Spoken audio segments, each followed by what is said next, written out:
Hi hello ಎಲ್ಲರಿಗೂ ನಮಸ್ಕಾರ. Welcome back to my YouTube channel. And yes ಇವತ್ತಿನ ಈ ವಿಡಿಯೋದಲ್ಲಿ ನಾನು ನೆಕ್ಸ್ಟ್ ಡೇ ವ್ಲಾಗ್ನ ಸ್ಟಾರ್ಟ್ ಮಾಡ್ತಾ ಇದ್ದೀನಿ. ಆ್ಯಂಡ್ ಬೆಳಗ್ಗೆ ಎದ್ದ ತಕ್ಷಣ ಇವತ್ತು ಯಾಕೋ ನೈಟ್ ನನಗೆ ನಿದ್ದೆ ಬಂದಿದ್ದಿಲ್ಲ. ಆ್ಯಂಡ್ ನನ್ನ ಹಸ್ಬೆಂಡ್ ಕೂಡ ಲೇಟಾಗಿ ಬಂದಿದ್ದರು ಅಂತ ಹೇಳಿ ಬೆಳಗ್ಗೆ ಒಂದು 7 o'clock ಎದ್ದೆ. ಲೇಟ್ ಆಯಿತು ಸ್ವಲ್ಪ. ಡೈಲಿ ನಾನು 6 ಇಲ್ಲಾಂದರೆ 6:30ಗೆ ಎದ್ದೇಳ್ತಿದ್ದೆ. ಇವತ್ತು ಸ್ವಲ್ಪ ಲೇಟ್ ಆಯಿತು. ಸೊ ನಾನು ಅದಕ್ಕೆ ಎದ್ದ ತಕ್ಷಣವೇ ನಾನು ಮಾರ್ನಿಂಗ್ ಡ್ರಿಂಕ್ನ ಕುಡಿಯೋಣ ಅಂತಂದೇಳಿ ನಾನು ರಾತ್ರಿ ಚಿಯಾ ಸೀಡ್ಸ್ನ ನೆನೆ ಹಾಕೋದೇ ಮರ್ತ್ಬಿಟ್ಟಿದ್ದೆ. ಸೊ ಬೆಳಗ್ಗೆ ನಾನು ಬಿಸಿ ನೀರಲ್ಲಿ ನೆನೆ ಹಾಕಿದರೆ ಸೊ ರಾತ್ರಿ ಕೂಡ ನೆನೆ ಹಾಕೋಬೋದು. ಬೆಳಗ್ಗೆ ಬಿಸಿನೀರಲ್ಲಿ ನೆನೆ ಹಾಕ್ಕೊಂಡು ಒಂದು ಹಾಫ್ ಆನ್ ಅವರ್ ಇಲ್ಲಾಂದರೆ ಮುಕ್ಕಾಲು ಗಂಟೆ ಬಿಟ್ಟು ಕುಡಿದ್ರೆ ಚೆನ್ನಾಗಿ ನೆಂದಿರುತ್ತೆ. ಸೊ ಅದನ್ನು ಸ್ವಲ್ಪ ನೆನೆಸೋಕ್ಕಿಟ್ಟು ಅಂದರೆ ನಾನು ಬಿಸಿನೀರಲ್ಲಿ ನೆನೆ ಹಾಕೋಕ್ಕಿಟ್ಟು ಬಂದಿದ್ದೀನಿ. ಅಷ್ಟರಲ್ಲಿ ನಾನು ಬಾಗಿಲು ತೊಳ್ಕೊಂಡು ಬಿಡೋಣ ಅಂತಂದೇಳಿ ನಾನು ತೊಳಿತಾ ಇದ್ದೀನಿ. ಅದರಲ್ಲಿ ಇವಳದೊಂದು ಕಾಟ. ನಾನು ಬಾಗಿಲಿಗೆ ಕುಂಕುಮ ಹಚ್ಚೋಂಗಿಲ್ಲ, ಎಲ್ಲನೂ ತಗೊಂಡು ಅವಳ ಮೈ ಮೇಲೆ ಇರುತ್ತೆ. ಬೆಳಗ್ಗೆ ಎಲ್ಲ ಹಚ್ಚಿದ್ದು ಅವಳು ಮೈ ಮೇಲಿರುತ್ತೆ, ಕೈಯಲ್ಲಿರುತ್ತೆ, ಇಲ್ಲಾಂದರೆ ಹಣೆಯಲ್ಲಿ ಹಚ್ಕೊಂಡಿರ್ತಾಳೆ, ಹಂಗೆ ಮಾಡ್ತಾಳೆ. ಒಂದೊಂದು ಸರಿ ನಾನು ಅವಳ ಕಾಟಕ್ಕೆ ನಾನು ಬಾಗಿಲನ್ನೇ ತೊಳೆದಿರಲ್ಲ. ಬಟ್ ವಾರದ ದಿವಸ ಮಾತ್ರ ಮಿಸ್ ಮಾಡಲ್ಲ. ಬಟ್ ಇವತ್ತು ತೊಳೆದಿದ್ದೆ. ಅಷ್ಟರಲ್ಲಿ ಒಂದು ಅರ್ಧ ಗಂಟೆ ಅನ್ನೋ ಅಷ್ಟರಲ್ಲಿ ಅದೆಲ್ಲ ಚೆಲ್ಲಾಪಿಲ್ಲಿ ಆಗಿಬಿಟ್ಟಿತ್ತು. ರಂಗೋಲಿ ಮತ್ತು ಕುಂಕುಮ ಎಲ್ಲ. ಸೊ ಹಂಗೆ ಮಾಡ್ತಾಳವಳು. ಅದೆಲ್ಲ ಮುಗಿಸ್ಕೊಂಡು ನನ್ನ ಸ್ನಾನ ಮತ್ತು ನನ್ನ ಮಕ್ಕಳಿಗೆ ಇಬ್ಬರಿಗೂ ಅಮ್ಮು ಕೂಡ ಸ್ನಾನ ಮಾಡಿಸಿ, ಮಯೂ ಅಲ್ಲಿದ್ದ. ಸೊ ಅಮ್ಮು ಕೂಡ ಸ್ನಾನ ಮಾಡಿಸಿ ಅವಳಿಗೆ ರೆಡಿ ಮಾಡಿದ್ದೆ ನಾನು. ಆ್ಯಂಡ್ ನಾನು ಕೂಡ ಸ್ನಾನ ಆಗಿ ರೆಡಿಯಾಗಿದ್ದೆ. ಸೊ ಇವತ್ತು ಆಫೀಸಿಗೆ ಹೋಗಬೇಕಿತ್ತು ಅಂತ ಹೇಳಿ ಸೊ ನಾನು ಟಿಫನ್ ಏನೂ ಮಾಡಲಿಲ್ಲ. ಸೊ ಅದಕ್ಕೆ ಎಲ್ಲನೂ ಕೆಲಸನೂ ಬೇಗನೆ ಮುಗೀತು. ನಾನು ಟಿಫನ್ ಮಾಡೋಣ ಅಂತ ಅಂದರೆ ಅಲ್ಲಿ ಅಮ್ಮ ಪಡ್ಡು ಮಾಡಿದ್ದೀನಿ, ಇಲ್ಲೇ ಬನ್ನಿ, ಇಲ್ಲಿಂದ ನಾವು ಆಫೀಸಿಗೆ ಹೋಗಬೇಕಲ್ಲ, ಅಲ್ಲೇ ತಿನ್ಕೊಂಡು ಹೋಗಂತೆ ಅಂತ ಹೇಳಿದರು. ಸೊ ಅದಕ್ಕೆ ನಾನು ಮತ್ತೆ ಆ ಮನೆಗೆ ಹೋಗಿ ಪಡ್ಡು ಆಗಿದೆನೋ ಇಲ್ವೋ, ಆಲ್ರೆಡಿ 9:30 ಏನೋ ಆಗಿತ್ತು. ಅಮ್ಮಗೆ ಸಿಕ್ಕಾಪಟ್ಟೆ ಹೊಟ್ಟೆ ಹಸಿವಾಗಿತ್ತು. ನಾನು ಇವತ್ತು ಮಾಲ್ಟ್ ಕೂಡ ಮಾಡಿಲ್ಲ. ಅವಳದು ಮಾಲ್ಟ್ ಮಾಡೋ ಅಂಥ ಪೌಡರ್ ಖಾಲಿ ಆಗಿತ್ತು. ಸೊ ಅದಕ್ಕೋಸ್ಕರ ಅವಳು ಸ್ವಲ್ಪ ಹೊಟ್ಟೆ ಹಸ್ಕೊಂಡಿದ್ಲು ಅಂತಂದು ಹೇಳಿ ಬೇಗನೆ ನಾನೇ ಹೋಗಿ ನೋಡಿದೆ. ಬಿಸಿದು ಮಾಡಬೇಕು ಅಂತಂದೇಳಿ ಅಮ್ಮ ಹಂಗೆ ಹಿಟ್ಟು ಹಂಗೆ ತೆಗ್ದಿಟ್ಟಿದ್ರು. ಸೊ ನಾನೇ ಹೋಗಿ ಅವರೆಲ್ಲ ಪೂಜೆ ಮಾಡ್ತಿದ್ರು. ಪಪ್ಪ ಅಮ್ಮ ಇಬ್ಬರು ಪೂಜೆ ಕೂತಿದ್ರಲ್ಲ, ಮತ್ತೇನು ಎದ್ದೇಳ್ಸೋದೇನು ಬೇಡ, ಡಿಸ್ಟರ್ಬ್ ಮಾಡೋದು ಬೇಡ ಅಂತಂದು ಹೇಳಿ ನಾನೇ ಪಡ್ಡು ಹಾಕೋಣ ಅಂತಂದೇಳಿ ರೆಡಿ ಮಾಡ್ಕೊತಾ ಇದ್ದೆ. ಸೊ ನಾನು ಪಡ್ಡು ಹಾಕೋಷ್ಟರಲ್ಲಿ ಅಮ್ಮು ಅವ್ರ ತಾತ ಹತ್ರ ಇದ್ಲು. ಅವ್ರ ತಾತ ಹತ್ರ ಪೂಜೆ ಮಾಡಬೇಕಾದ್ರೆ ಅವಳು ಸ್ವಲ್ಪ ಹಂಗೆ ಡಿಸ್ಟರ್ಬ್ ಮಾಡ್ಕೊತ ಓಮ್ ಅನ್ಕೊಂತ ತಾತ ಅನ್ಕೊಂತ ಏನೋ ಒಂಥರ ಚೆನ್ನಾಗಿರುತ್ತೆ. ಅವಳು ಮಾತಾಡ್ಸಿದ್ರೆ ಏನು ಸಿಟ್ಟು ಬರಲ್ಲ. ಬಟ್ ಇನ್ನೂ ಯಾರಾದರೂ ಬೇರೆಯವ್ರು ಮಾತಾಡ್ಸಿದ್ರೆ ಸಿಕ್ಕಾಪಟ್ಟೆ ಸಿಟ್ಟು ಮಾಡ್ತಾರೆ ಪೂಜೆ ಮಾಡುವಾಗ.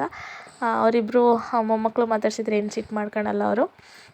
ಸೊ ಅವ್ರನ್ನ ಅಲ್ಲಿ ಬಿಟ್ಟು ನಾನು ಬೇಗ ಪಡ್ಡು ಹಾಕ್ಕೊಂಬಿಡೋಣ, ಮತ್ತು ಆಫೀಸಿಗೆ ಹೋಗಲಿಕ್ಕೆ ಲೇಟ್ ಆಗುತ್ತೆ. ಆ್ಯಂಡ್ ಇವಳು ಕೂಡ ಹೊಟ್ಟೆ ಹಸ್ಕೊಂಡಿದ್ಲು. ಆಲ್ರೆಡಿ ಮಯೂ ಬೆಳಗ್ಗೆನೇ ತಿಂದಿದ್ದಾನೆ, ಬೆಳಗ್ಗೆನೇ ಹಾಕ್ಕೊಟ್ಟಿದ್ದಾರಂತೆ ಪಡ್ಡು, ಆವಾಗ ತಿಂದಿದ್ದ ಅವನು. ಬಟ್ ನಾನಿವಾಗ ಹಾಕಿ ಅಮ್ಮಗೆ ತಿನ್ನಿಸ್ಬೇಕಾಗಿತ್ತು. ಬಟ್ ನಾನು ಹಾಕೋ ಅಷ್ಟರಲ್ಲಿ 1-2 ರೌಂಡ್ ಹಾಕೋ ಅಷ್ಟರಲ್ಲಿ ಮಮ್ಮಿನೇ ಪೂಜೆ ಮುಗಿಸಿ ಬಂದಿದ್ದರು, ನಾನೇ ತಿನ್ನಿಸ್ತೀನಿ ಅಂತ ಹೇಳಿ. ಸೊ ಅವ್ರಿಗೆ ತಿನ್ಸೋಕೆ ಕೊಟ್ಟು ನಾನು ಪಡ್ಡನ್ನ ಹಾಕ್ಕೋತಾ ಇದ್ದೆ. ಸೊ ಎಲ್ರಿಗೂ ಹಾಕ್ಕೊಟ್ಟು ನಾನು ಕೂಡ ಹಾಕ್ಕೊಂಡು ತಿಂದು. ಸೊ ನನಗೆ ಪಡ್ಡು ಹಾಕಲಿಕ್ಕೆ ತುಂಬಾ ಇಷ್ಟ. ದೋಸೆ ಹಾಕಲಿಕ್ಕೆ ನನಗೆ ನಿಜವಾಗ್ಲೂ ಇಷ್ಟ ಆಗೋಲ್ಲ. ನನಗೆ ಪಡ್ಡು ಹಾಕೋಕ್ಕೆ ಇಷ್ಟ, ಪಡ್ಡು ಇಡ್ಲಿ ಹಾಕಲಿಕ್ಕೆ ಇಷ್ಟ ಆಗುತ್ತೆ. ಬಟ್ ದೋಸೆ ಹಾಕೋಕ್ಕೆ ನನಗೆ ಸಿಕ್ಕಾಪಟ್ಟೆ ಕೋಪ ಬರುತ್ತೆ ಫ್ರೆಂಡ್ಸ್. ಅದು ಏನೋ ಗೊತ್ತಿಲ್ಲ, ದೋಸೆ ಹಾಕಬೇಕಾದ್ರೆ ನಾನು ಹೆಂಗೆ ಹಿಟ್ಟು ಮಾಡಿದ್ರೂ ನನ್ನ ಕೈಲಿ ದೋಸೆ ರೌಂಡ್ ಶೇಪ್ ನನಗೆ ಕರೆಕ್ಟಾಗಿ ಬರೋದೇ ಇಲ್ಲ. ಅದಕ್ಕೆ ನನಗೆ ಸಿಟ್ಟು ಬಂದು ನಾನು ಇನ್ಮೇಲಿಂದ ದೋಸೆನೇ ಮಾಡಬಾರ್ದು ಅಂತಂದು ಹೇಳಿ ಡಿಸೈಡ್ ಮಾಡಿಬಿಟ್ಟಿದ್ದೀನಿ. ಬಟ್ ನನ್ನ ಮಕ್ಕಳಿಗೋಸ್ಕರ ಮಾಡಬೇಕು ಅಂತಂದೇಳಿ ಒಂದೊಂದು ಸರಿ ನೆನೆ ಹಾಕಿಬಿಡ್ತೀನಿ. ಬಟ್ ಅವರಿಗಂದರೆ ನಾನು ಫುಲ್ ದೊಡ್ಡದಾಗೇನು ರೌಂಡ್ ಮಾಡಲ್ಲ, ಒಂದು ಸ್ವಲ್ಪ ಪ್ಯಾನ್ ಕೇಕ್ ಥರ ಮಾಡ್ತೀನಿ ಅವ್ರಿಗೇನಾದ್ರು ಮಾಡಬೇಕು ಅಂತ ಅಂದರೆ. ಆ್ಯಂಡ್ ಇಲ್ಲಿ ಪಡ್ಡೆಲ್ಲ ಮಾಡ್ತಿದ್ದೀನಿ ಇವಳಿಗೆ ಅಂತಂದೇಳಿ. ಇವಳು ಬಂದು ನಾನು ಯಾವಾಗ ಎಲ್ಲಿದ್ರೂ ಅವಳು ನನ್ನ ಹತ್ರ ಬಂದೇ ಬರ್ತಾಳೆ ನಾನು ಹುಡ್ಕೊಂಡು. ಸೊ ಅಡುಗೆ ಮನೆಗೂ ಬಂದಳು, ಎಲ್ಲೋ ಹೋಗಿದ್ದಾರೆ ಅಂತಂದೇಳಿ. ಸೊ ಬಂದಿದ್ದ ತಕ್ಷಣ ನಾನು ಎತ್ಕೊಂಡು ಅವಳನ್ನು ಸ್ವಲ್ಪ ಆಟಾಡಿಸಿ ಹಂಗೆ ಅದು ಪಡ್ಡು ಆಗೋ ಅಷ್ಟರಲ್ಲಿ ನಮ್ಮ ಮಮ್ಮಿ ಕೈಲಿ ಕೊಟ್ಟು ಅವರಿಗೆ ತಿನ್ನಿಸ್ಲಿಕ್ಕೆ ಅಂತಂದೇಳಿ ಕೊಟ್ಟೆ ನಾನು. ಮತ್ತು ನಾನಿಲ್ಲಿ ಆಫೀಸಿಗೆ ಬಂದೆ. ಸ್ವಲ್ಪ ಮಳೆ ಬರೋ ಅಂಥ ಮೋಡ ಆಗಿತ್ತು. ಬೆಳಗ್ಗೆನೇ ಮಳೆ ಬರುತ್ತೆ ಫ್ರೆಂಡ್ಸ್. ಇವಾಗಂತೂ ವಾತಾವರಣ ನನಗೆ ಸಿಕ್ಕಾಪಟ್ಟೆ ಇಷ್ಟ ಆಗುತ್ತೆ. ನನಗೆ ಇದೇ ರೀತಿ ವರ್ಷ ಪೂರ್ತಿ ಇರಬೇಕು ಅನಿಸುತ್ತೆ. ಈ ಬಿಸಿಲುಗಾಲ ಬಂದುಬಿಟ್ರೆ ನನಗೆ ಸಿಕ್ಕಾಪಟ್ಟೆ ಇರಿಟೇಷನ್ ಆಗುತ್ತೆ. ಸೊ ನನಗೇನೋ ಒಂಥರ ಖುಷಿ ಈ ಕ್ಲೈಮೇಟಲ್ಲಿ ಹೊರಗಡೆ ಓಡಾಡಬೇಕಂದ್ರೆ. ಸೊ ಅದಕ್ಕೆ ಬೆಳಗ್ಗೆನೇ ಆಫೀಸಿಗೆ ಬಂದು ಅಲ್ಲಿ ಏನಾದರೂ ಹೊರ್ಗಡೆ ಹೋಗಬೇಕಂದ್ರೆ ನನಗೆ ಈ ಟೈಮಲ್ಲಿ ಖುಷಿ ಆಗುತ್ತೆ. ಸೊ ಒಂಥರ ಮೈಂಡ್ ಪೀಸ್ಫುಲ್ ಅನಿಸುತ್ತೆ, ಫ್ರೆಶ್ ಆಗುತ್ತೆ. ಮನೇಲೇ ಇದ್ದು ಬೋರ್ ಅನಿಸ್ಬಿಟ್ಟಿದೆ ಅಂತಂದೇಳಿ ನಾನು ಹೋಗೋಣ ಅಂತಂದೇಳಿ ರೆಡಿ ಆಗಿ ಬಂದೆ. ಆ್ಯಂಡ್ ಇಲ್ಲೂ ಕೂಡ ಏನು ಪ್ರಾಬ್ಲಮ್ ಇಲ್ಲ, ಆರಾಮಾಗಿ ಮಲಗಿಸ್ತೀನಿ ಅವಳನ್ನ ಮಲಗಿಸಿ ನಾನು ಕೂಡ ಒಂದು ಸ್ವಲ್ಪ ವಿಡಿಯೋ ಮಾಡ್ಕೋಬೇಕು ಅಂತಂದು ಹೇಳಿ. ಸೊ ನಮ್ಮ ಅಪ್ಪನ ಆಫೀಸ್ ಇದೇ ಥರನೇ ಇದೆ. ಸೊ ಒಂದು ಜೆರಾಕ್ಸ್ ಮಷೀನು ಮತ್ತು ನಮ್ಮ ಪೇಪರೆಲ್ಲ ಇದರಲ್ಲೇ ನಡೆಯೋದು. ನಮ್ಮ ಅಪ್ಪನ ಪೇಪರು ಹರಿಹರ ನಗರವಾಣಿ ಅಂತಂದು ಹೇಳಿ, ಅವರು ಎಡಿಟರ್ ಕೂಡ ನಮ್ಮಪ್ಪ. ಎಸ್ ಫ್ರೆಂಡ್ಸ್, ನಾನು ಇವಾಗ ಆಫೀಸಿಗೆ ಬಂದೆ. ಎಲ್ಲ ಮನೆಯಲ್ಲೆಲ್ಲ ಮಕ್ಕಳಿಗೆಲ್ಲ ತಿಂಡಿ ತಿನ್ನಿಸಿ, ಇಬ್ಬರಿಗೂ ಇಬ್ಬರು ಮಕ್ಕಳಿಗೂ ತಿಂಡಿ ತಿನ್ನಿಸಿ ಆಮೇಲೆ ಅವ್ರನ್ನ ಮನೆಯಲ್ಲೇ ಬಿಟ್ಟು ಇವಳನ್ನ ಕರ್ಕೊಂಡು ಬಂದಿದ್ದೀನಿ. ಇವಳಂತೂ ನಾನು ಬಿಟ್ಟಿರಲ್ಲ, ಸೊ ಅದಕ್ಕೆ ಇಲ್ಲ ಆಫೀಸಿಗೆ ಕರ್ಕೊಂಡು ಬಂದುಬಿಡ್ತೀನಿ. ಸೊ ಇಲ್ಲೇ ಬಂದು ಮಲ್ಕೊಂಡಿದ್ದಾಳೆ. ಇವಾಗ ಮಲ್ಕೊಂಡು 1-2 hours ಮಲ್ಕೊಂಡಿರ್ತಾಳೆ. ಅಷ್ಟರಲ್ಲಿ ನಾನು ವಿಡಿಯೋ ಮಾಡ್ಕೊಂಡ್ಬಿಡೋಣ ಅಂತೇಳಿ ಮಾಡ್ತಾಯಿದ್ದೀನಿ. ಆ್ಯಂಡ್ ಅಲ್ಲಿ ಮನೇಲಿದ್ದರೆ ಒಂದು ಸ್ವಲ್ಪ ನಕ್ಕಿಂತ ತುಂಬಾ ಬೋರ್ ಅನಿಸಿರುತ್ತೆ. ಅದಕ್ಕೆ ಸ್ವಲ್ಪ ಹಂಗೆ ಆಫೀಸಿಗೆಲ್ಲ ಬಂದರೆ, ಹೊರಗಡೆ ಬಂದರೆ ಏನೋ ಒಂಥರ ಮೈಂಡ್ ಫ್ರೆಶ್ ಅನಿಸುತ್ತಲ್ಲ. ಸೊ ಅದಕ್ಕೆ ನಾನು ಆಫೀಸಿಗೆ ಬಂದಿದ್ದು. ಆ್ಯಂಡ್ ಹುಷಾರಿಲ್ಲ, ಹೌದು, ಇವಾಗ ಓಕೆ, ಪರವಾಗಿಲ್ಲ ಅಂತಲೇ ಹೇಳ್ಬೋದು. ಆರಾಮಾಗಿದ್ದೀನಿ, ಆಲ್ಮೋಸ್ಟ್ ಆರಾಮಾಗಿದ್ದೀನಿ. ಸೊ ಅದಕ್ಕೆ ನಾನೀಗ ಹುಷಾರಿಲ್ಲ ಅಂತಂದೇಳಿ ಮನೇಲೆ ಕುತ್ಕೊಂಡ್ರೆ ಮತ್ತು ಮೈಂಡಲ್ಲಿ ಬರೀ ಅದೇ ಗುಂಗಲ್ಲಿ ಇರ್ತೀನಿ ಅಂತಂದೇಳಿ. ಸೊ ಅದಕ್ಕೆ ನಾನು ಬೇಗ ನಾನು ರೆಡಿಯಾಗಿ ನಾನು ಹೊರಗಡೆ ಬಂದುಬಿಟ್ಟೆ. ಆ್ಯಂಡ್ ನನ್ನ ಮನೇಲಿ ಸೊ ಪಡ್ಡೆಲ್ಲ ತಿಂದ್ಕೊಂಡು, ಪಡ್ಡು ತುಂಬ ದಿನವೇ ಆಗಿತ್ತು ಪಡ್ಡು ತಿಂದು. ಸೊ ಅದಕ್ಕೆ ಪಡ್ಡು ತಿಂದು ಅಮ್ಮಗೂ ತಿನ್ನಿಸಿ, ಅಮ್ಮನೇ ತಿನ್ಸಿದ್ದು ಅಮ್ಮಗೆ, ನಾನು ಪಡ್ಡು ಹಾಕ್ತಾಯಿದ್ದೆ. ಇವಾಗ ಆಫೀಸಿಗೆ ಬಂದಿದ್ದೀನಿ. ಇನ್ನು 1 o'clockವರೆಗೂ ಇರ್ತೀನಿ. ನನ್ನ ತಮ್ಮ ಏನಾದರೂ ಬಂದರೆ 1:30 ಹೋಗ್ಬಿಡ್ತೀನಿ ಮನೆಗೆ. ಇಲ್ಲ ಅಂತಂದರೆ ನೋಡೋಣ, ಮಧ್ಯಾಹ್ನ ಹೋಗಲೇಬೇಕು. ಆಮೇಲೆ ಮತ್ತೆ ಬರೋದಿದ್ದರೆ ಅವನಿಗೆ ಅವನೇನಾದರೂ ಬಂದಿದ್ದರೆ ಮತ್ತೆ ಬರೋಕ್ಕಾಗುತ್ತೆ. ಆ್ಯಂಡ್ ನಾನು ಒಂದು ಸ್ವಲ್ಪ ನಿನ್ನೆ ವಿಡಿಯೋದಲ್ಲಿ ಹೇಳಿದ್ದೆ, ನಾನು ನನ್ನ ಸ್ಕಿನ್ ಕೇರ್ ಪ್ರಾಡಕ್ಟ್ಸ್ನ ನಾನು ಚೇಂಜ್ ಮಾಡಿದ್ದೀನಿ. ಸೊ ಅದನ್ನು ತೋರಿಸ್ತೀನಿ ಅಂತ ಹೇಳಿದ್ದೆ. ಸೊ ಅದಕ್ಕೆ ಇವಾಗ ನಾನು ತೊಗೊಂಡು ಬಂದಿದ್ದೀನಿ. ವಿಡಿಯೋ ಮಾಡೋಕ್ಕಾಗಲ್ಲ ಮನೇಲಿದ್ದಾಗೆ, ಈಗ ಹೆಂಗೂ ಆಫೀಸಲ್ಲೇ ಇರ್ತೀನಲ್ಲ, ಫ್ರೀ ಇದ್ದರೆ ಮಾಡೋಣ ಅಂತಂದು ಹೇಳಿ ಸೊ ಇಲ್ಲಿಗೆ ತೊಗೊಂಡು ಬಂದಿದ್ದೀನಿ. ಸೊ ನಾನೇನು ಏನೇನೆಲ್ಲ ಯೂಸ್ ಮಾಡ್ತೀನಿ ಅಂತಂದರೆ ನಾನು ತೋರಿಸ್ತೀನಿ, ಒಂದು ನಿಮಿಷ. ಫ್ರೆಂಡ್ಸ್, ನಾನು ಸನ್ಸ್ಕ್ರೀನ್ನ ಯೂಸ್ ಮಾಡ್ತಾಯಿದ್ದೀನಿ. ಅದು ಹೇಳಿದ್ನಲ್ಲ ನಿನ್ನೆ ವಿಡಿಯೋದಲ್ಲಿ ನಾನು ಹೇಳ್ದಂಗೆ, ನನಗೆ ಸ್ವಲ್ಪ ಡಾರ್ಕ್ ಸರ್ಕಲ್ ಅನ್ನೋದು ಬಂದಿತ್ತು. ಬಿಕಾಸ್ ನನಗೆ ಸ್ವಲ್ಪ ನಿದ್ದೆ ಪ್ರಾಬ್ಲಮ್ ಇತ್ತು, ನನಗೆ ಬೇಗ ನಿದ್ದೆ ಬರ್ತಿದ್ದಿಲ್ಲ. ಆ್ಯಂಡ್ ಇದೇ ಮಕ್ಕಳು ನೋಡ್ಕೊಳ್ಳೋದು, ಸ್ಟ್ರೆಸ್ ಅಂತ ಬಂದುಬಿಟ್ರೆ ಡಾರ್ಕ್ ಸರ್ಕಲ್ಲು, ಹೇರ್ ಫಾಲು ಎಲ್ಲನೂ ಆಗುತ್ತೆ. ಆ್ಯಂಡ್ ವಿಟಮಿನ್ಸ್, ಕ್ಯಾಲ್ಶಿಯಮ್ ಅದೆಲ್ಲ ಕಡಿಮೆ ಇದ್ರೂ ಡಾರ್ಕ್ ಸರ್ಕಲ್ಲು, ಹೇರ್ ಫಾಲ್ ಎಲ್ಲ ಆಗುತ್ತೆ. ಸೊ ಅದಕ್ಕೆ ನನಗೂ ಕೂಡ ಆಗಿತ್ತು. ಸೊ ನಾನು ಫಸ್ಟು ಸನ್ಸ್ಕ್ರೀನ್ ತೊಗೊಳ್ಳೇಬೇಕು. ನಾನು ಇವಾಗೇನೋ ಮಳೆಗಾಲ ಇದೆ, ಓಕೆ. ಇನ್ನೂ 1 week ಬ್ಯಾಕ್ ಫುಲ್ಲು ಬಿಸಿಲಿತ್ತು. ಸೊ ನಾನು ಆಫೀಸಿಗೆ ಮನೆಗೆಲ್ಲ ಓಡಾಡ್ತಿದ್ದಲ್ಲ.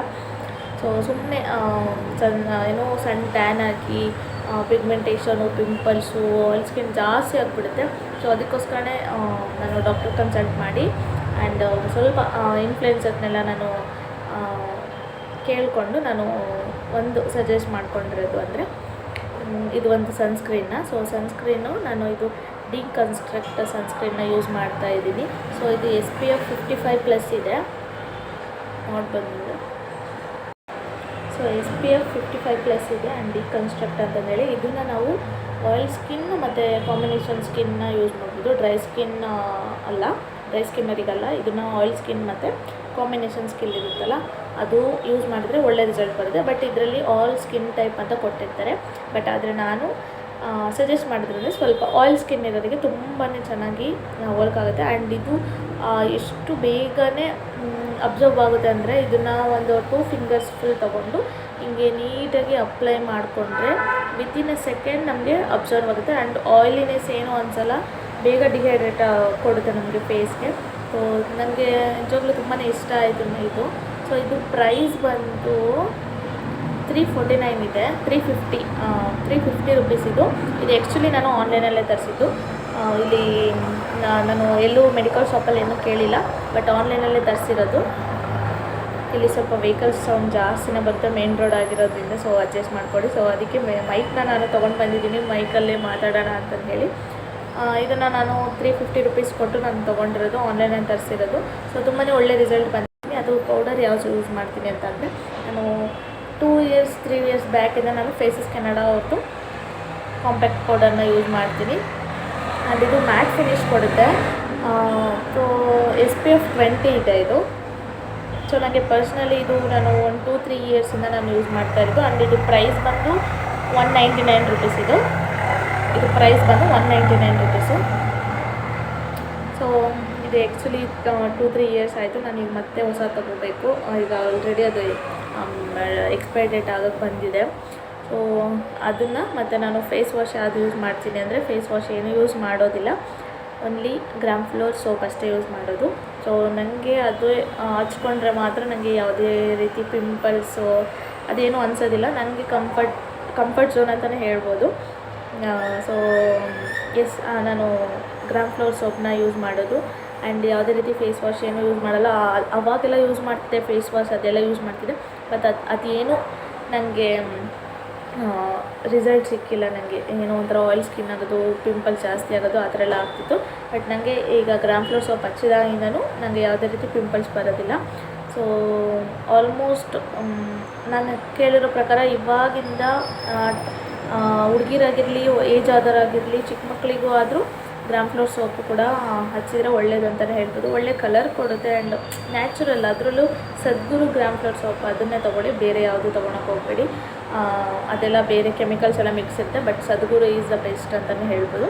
ಅದು ಒಳ್ಳೆ ಒರಿಜಿನಲ್ ಪ್ರಾಡಕ್ಟ್, ಅದನ್ನೇ ಯೂಸ್ ಮಾಡಿದರೆ ನಿಮಗೂ ಕೂಡ ಒಳ್ಳೆ ರಿಸಲ್ಟ್ ಬರುತ್ತೆ ಅಂತ ಹೇಳ್ತೀನಿ. ಸೊ ಇಷ್ಟು ನನ್ನ ಸ್ಕಿನ್ ಟೈಪ್ ಪ್ರಾಡಕ್ಟ್ಸ್ನ ನಾನು ಯೂಸ್ ಮಾಡೋದು. ಸೊ ಫಸ್ಟಿಂದ ಎರಡೂ ನಾನು ಚೇಂಜ್ ಮಾಡಿಬಿಟ್ಟಿದ್ದೀನಿ. ಫೇರ್ ಆ್ಯಂಡ್ ಲವ್ಲಿನೂ ಹಚ್ಚೋದಿಲ್ಲ, ಅದು ಯಾವಾಗಾದರೂ ಒಂದು ಸರಿ ಹಚ್ಚುತ್ತೀನಿ. ಇಲ್ಲಾಂದರೆ ಏನೋ ಮದುವೆ ಫಂಕ್ಷನ್ಸ್ಗೆ ಏನಾದರೂ ಹೋಗಬೇಕಾದ್ರೆ ಮಾತ್ರ ನಾನು ಫೌಂಡೇಶನ್ನ ಯೂಸ್ ಮಾಡೋದು. ಇಲ್ಲಾಂದರೆ ನಾನು ಯಾವುದೇ ರೀತಿ ಫೌಂಡೇಶನ್ ಏನೂ ಯೂಸ್ ಮಾಡಲ್ಲ. ಇವಾಗಲೂ ಕೂಡ ನಾನು ಬರೀ ಸನ್ಸ್ಕ್ರೀನ್ ಮತ್ತು ಪೌಡರ್ ಒಂದೇ ಹಚ್ಕೊಂಡಿರೋದು, ಅಂತಿನ್ನೇನು ಹಚ್ಕೊಂಡಿರಲ್ಲ. ಸೊ ಸಿಕ್ಕಾಬಟ್ಟೆ ಎಷ್ಟು ಸಾಫ್ಟ್ ಅಂತಿರುತ್ತೆ. ಅದರಲ್ಲಿ ಕ್ಲೈಮೇಟಿಗೂ ಅದಕ್ಕೂ ಏನೋ ಒಂಥರ ಗ್ಲೋ ಬರುತ್ತೆ ಸನ್ಸ್ಕ್ರೀನ್ ಯೂಸ್ ಮಾಡಿದರೆ. ಸೊ ನೀವು ಕೂಡ ತೊಗೋಬೋದು. ಆ್ಯಂಡ್ ನನಗೆ ಡಾರ್ಕ್ ಸರ್ಕಲ್ ಕೂಡ ಕಮ್ಮಿ ಆಗಿದೆ. ಸೊ ಅದಕ್ಕೆ ನಾನು ನಿಮಗೆ ಸಜೆಸ್ಟ್ ಮಾಡ್ತಾ ಇರೋದು.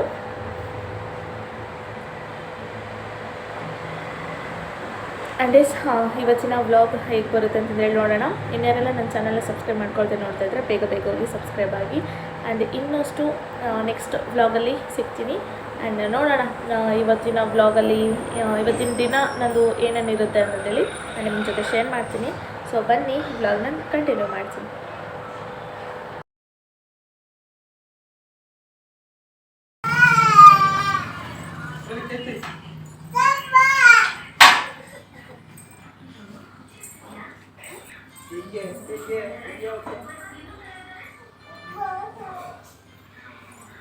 ಬರ್ರಿ ಇಲ್ಲೇ ಅಮ್ಮ ಮಯ್ಯು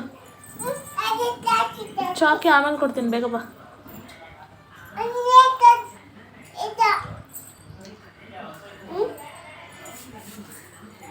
ಬೇಡ ಆಮೇಲೆ ಮಮ್ಮೂತಿ ಏನು ಯಾಕೆ